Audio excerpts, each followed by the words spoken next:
Hi hello எல்லாருக்கும் வணக்கங்க. இன்றைக்கி நம்ம சேனலில் ஒரு புது டிஷ்ஷு. ஸோ இது நம்ம கண்டிப்பாக ட்ரை பண்ணி பாருங்கள். சுரக்காய் தால்ச்சா. சுரக்காயில் நிறைய டிஷ் பார்த்துருக்கோம், பட் இது ரொம்ப டிஃப்ரெண்ட்டு. ஸோ தேவையான பொருட்கள் பார்க்கலாம்.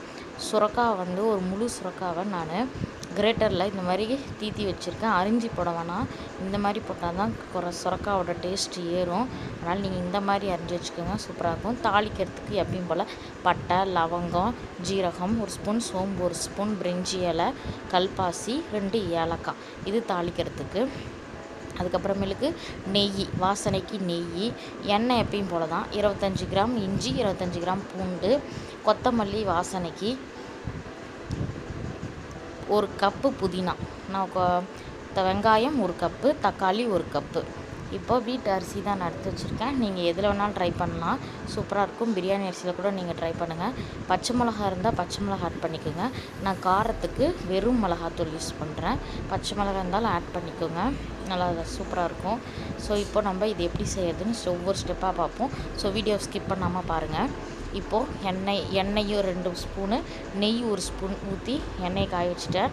இப்போது அந்த பட்டை லவங்கத்தை வந்து நான் லைட்டாக மிக்சியில் ஒரு அடி அடித்து போட்டுக்கிட்டேன். இந்த மாதிரி போடுங்க, பிரியாணிக்கு நல்லா டேஸ்ட் ஏறும். ஒரு அடி அடித்து இந்த மாதிரி எண்ணெயில் போட்டு பொன்னிறம் ஆகிற வரைக்கும் 2 நிமிஷம் வணக்கி விடுங்க. வணக்கி விட்ட பிறகு நம்ம எடுத்து வச்சுருக்கோம்ல வெங்காயம் 1 கப்பு போட்டு நல்லா பொன்னிறமாக ஆகிற வரைக்கும் வெயிட் பண்ணுங்கள். நல்லா பிரியாணிக்கு வந்து வெங்காயம் வணங்கணும்.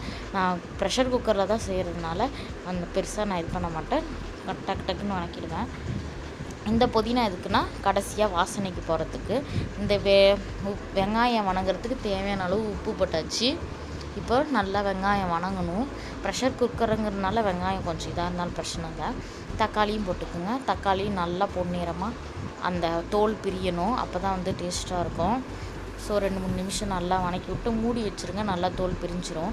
இப்போ இதிலே நான் ஒரு 3 ஸ்பூன் இஞ்சி பூண்டு விழுது போட்டுக்கிட்டேன், என்னுடைய அரிசிக்கு தகுந்த மாதிரி.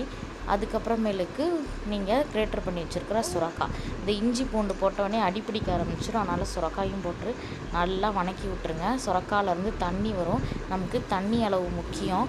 உங்களோட அரிசிக்கு வந்து தண்ணி எப்படி எடுத்துக்கிறீங்களோ எப்பயும் போல் எடுத்துக்கோங்க. ஆனால் அதை விட ஒரு 1/2 கப் குறைச்சிருங்க. காரத்துக்கு வெறும் மிளகாத்தூள், ஏன்னா சுரக்காவிலேருந்து தண்ணி வரும். கொஞ்சம் 1 ஸ்பூன் பிரியாணி மசாலா. இப்போது நம்ம எடுத்து வச்சுருக்கிற அரிசி, அது நான் ஆல்ரெடி அதில் 1 கப் தண்ணி ஊற்றி வச்சுருக்கேன்.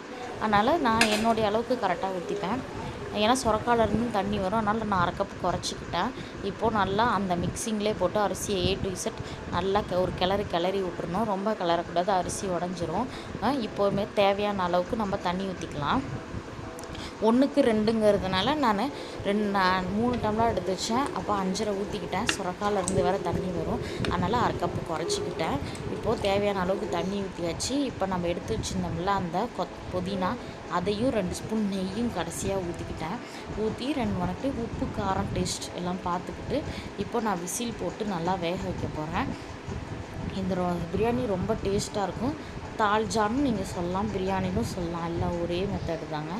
இப்போது நல்லா நமக்கு பிரியாணி ரெடி ஆகிடுச்சு. சுரக்காய் பிரியாணி.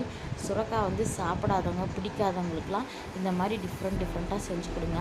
நம்ம சேனல் ஆல்ரெடி சுரக்காய் போண்டா ஒரு ரெசிபி போட்டிருக்கேன், அது ஐக்கானில் கொடுக்குறேன், செக் பண்ணி பாருங்கள். கடைசியாக கொத்தமல்லி போட்டு சர்வ் பண்ண வேண்டியதான். அட்டகாசமான சுரக்காய் பிரியாணி ரெடி ஆகிடுச்சு. கண்டிப்பாக ட்ரை பண்ணி பாருங்கள். உங்களுக்கு என்னுடைய சேனலை பிடிச்சிருந்தா ஒரு சப்ஸ்கிரைப் பண்ணிவிடுங்க, ஒரு லைக் போட்டுருங்க. இன்னொரு வீடியோவில் சந்திப்போம். நன்றி, வணக்கம், பாய் ஃப்ரெண்ட்ஸ்.